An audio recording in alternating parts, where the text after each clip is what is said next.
Mega love shoutout po sa lahat po ng Tekram community at ito nga po si Roll TV Vlogs. Magbabalik ko pa magbigay po ng reaction dito sa mga post po ni Stephen about nga po dito sa pananakot sa mga vlogger na kagaya po ni Ballpoint Man at kasi Super Brenda Nanay, di ba? At ito nga po sa nakalap kong mga balita o sa mga opinion ng ating mga viewers ay meron po akong nabasa about dito sa mga batas na pinagsasabi niya dahil nga ito nga si Stephen ay literal po talaga nakikipagbunong braso dahil sa kanyang kagustuhan na pagmamalasakit niya dito sa batang kargador na ito na talagang dinadaan pa sa demandahan. At ito nga po, babasahin ko nga po itong comment niya po o dito sa mga pambabas o pambubulin niya po kay Ma'am si Marie at sa Family Manalastat at sa mga vlogger na rin po. Di ba bago ka po magsampa ng demanda about dito sa batang kargador na to na sinasabi po na 7610 child abuse, di ba po? Hindi po agad-agad nakakapag-file o makakapag-submit ng kaso bilang cyberbullying hanggat wala ka pong evidence. Kami na pong mga vlogger po ay meron po kaming mga ebidensya kung bakit po kami nakakapagsalita o bakit kami nakakapag-reaction about dito sa isyong mga ginagawa nitong Stephen. At ito nga po, babasahin ko po dito ang kanyang ang nakalap ko pong pwedeng isampa din po namin sa kanya bilang isang mga vlogger na tinatakot at sinasayang niya po yung mga oras namin. At ito nga po, Manalastas family to all defenders of Tekram families file abduction against them, cyberbullying kay Ma'am si Marie. At sa mga pamilyang Manalastas, tignan natin kung ano ang kaso ang isasampa nila na may ebidensyang mga laban, ang mga vlogger laban sa mga walang utak na mga yan. Taong ito behind lock siya ang magbabayad ng moral damages kay Manalastas at sa lahat ng vlogger na sayang ang oras nila sa pagpunta sa korte. Ang individual na batas sa Pilipinas ay maaaring singilin sa korte at inihingi sa hukuman na magbayad ng nasayang na oras. Yun po ang dapat na batas talaga. Hindi ka po pwede basta-basta makapagsampa ng demanda kung wala ka po talaga mga ebidensya na isasubmit dito. Kasi dadaan ka pa po sa barangay, hindi po kagad-agad didiretso sa hukuman o sa judge. Kasi ito po ay dadaan pa sa barangay, ipapatawag po ang lahat po na nasasangkot dito sa kasong ito na sinasampa po nitong Stephen na ito. Halimbawa po, pag pumunta po at nagsampa ka po ng kaso o ng laban dito sa mga tao na ito na sinasabi mong ididimanda mo, kailangan pumunta ka ng barangay. Ipapatawag ka ng lupon na 3 beses. Dahil sa pag-uusap po ninyo, 3 beses po kayo mag-uusap sa lupon at pag-aharapin po kayo sa barangay ng 3 beses.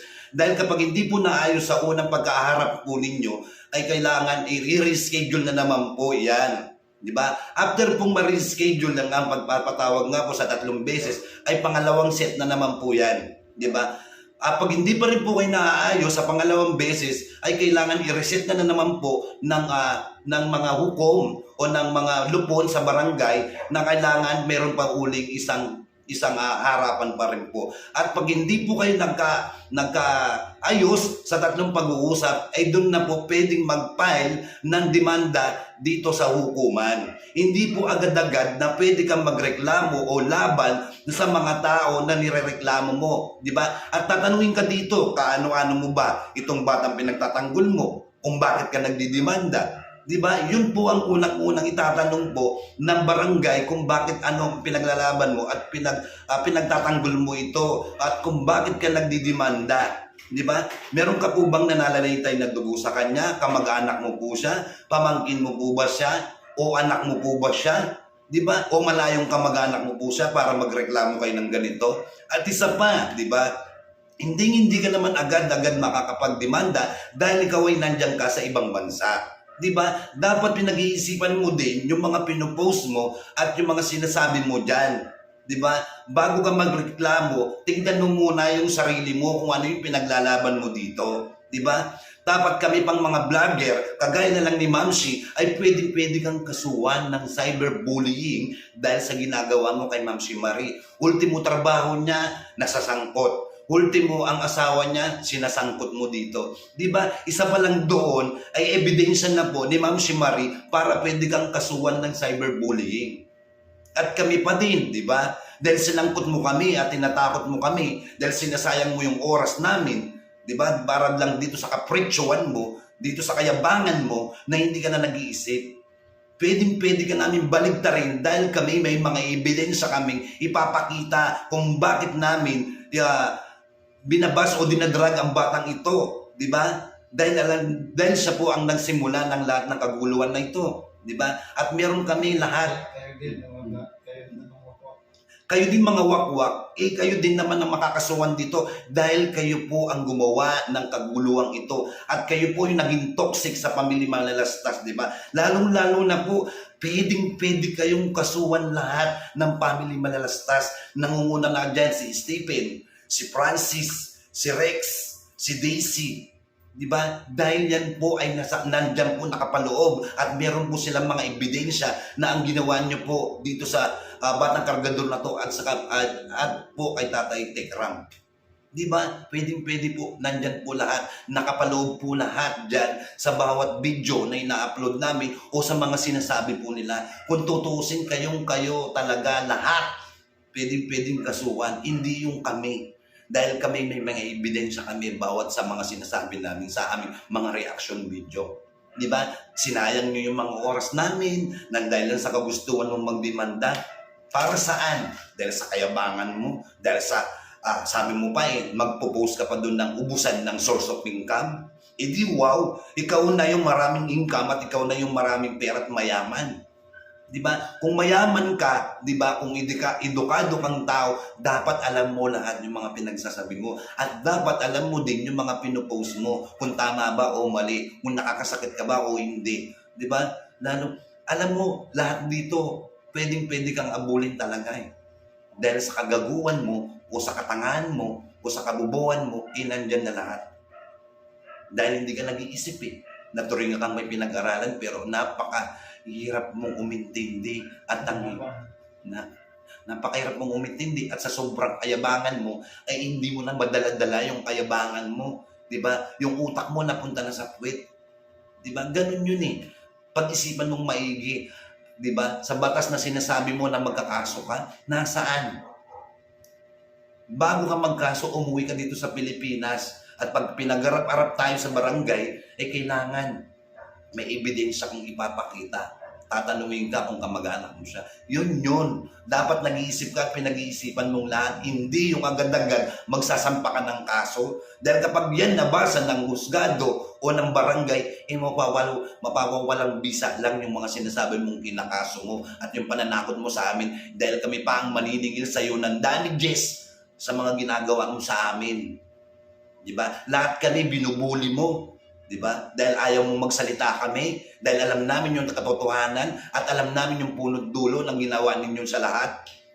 Diba? Yung pangwawakwak nyo sa bata, diba? Na kung nilason nyo o sinuhulan nyo ng pera para masira yung isip ng bata, para umalis dito sa Malalastas family at kay Tatay Tekram. Dahil sa kagustuhan ninyo, dahil sa itim yung balak. Diba? Pinagkaisaan nyo si Tatay Tekram. Diba? Kinuha nyo yung loob niya, pinapasok nyo yung isang alagad nyo na si Francis sa bahay o tahanan niyang mga Malalastas. Diba? Para maisagawa ninyo yung balak ninyong masama. Diba? Tapos kayo, ang galing-galing nyo pang manakot, ang galing-galing mo pa Stephen magpo-post. Diba? Pag-isipan mong maigi yung bawat akbang mo. Dahil pag binalikan ka namin, ikaw ang madidikdik dito at ikaw ang masisiraan dito. Masisiraan ka ng bait pag nagkaisa po kaming lahat na nagreklamo sa'yo. Ibabalik namin sa'yo lahat. Diba? Yun yung katotohanan dito, Stephen. Diba? Huwag kang masyadong matalinong bobo. Kasi maling-mali yung ginagawa mo Diba? Kailangan mo muna ng ebidensya mo. O pumunta ka ng barangay, sabihin mo kung sino yung mga nireklamo mo. Diba? At kung kaano-ano ka ng batang pinagtatanggol mo. At saka isa pa dito, hindi na yan minor de edad. Diba? Kung minor de edad yan, hindi yan mag-girlfriend na 17 years old, 18 years old. Diba? At nanonood ng pornography. Diba? Dahil nga nauli nga ni Tatay Tekram, kaya nga niya binawi yun, diba? Yung Apple MacBook na binigay mo. Diba? Sino ba namang magulang? Diba? Napabayaan mo ang anak mo na manunood ng ganon. Diba? Yun yung dito eh. Hindi ka kasi nag-iisip. Kasi yung isip mo nasa puwit mo talaga. Di ba?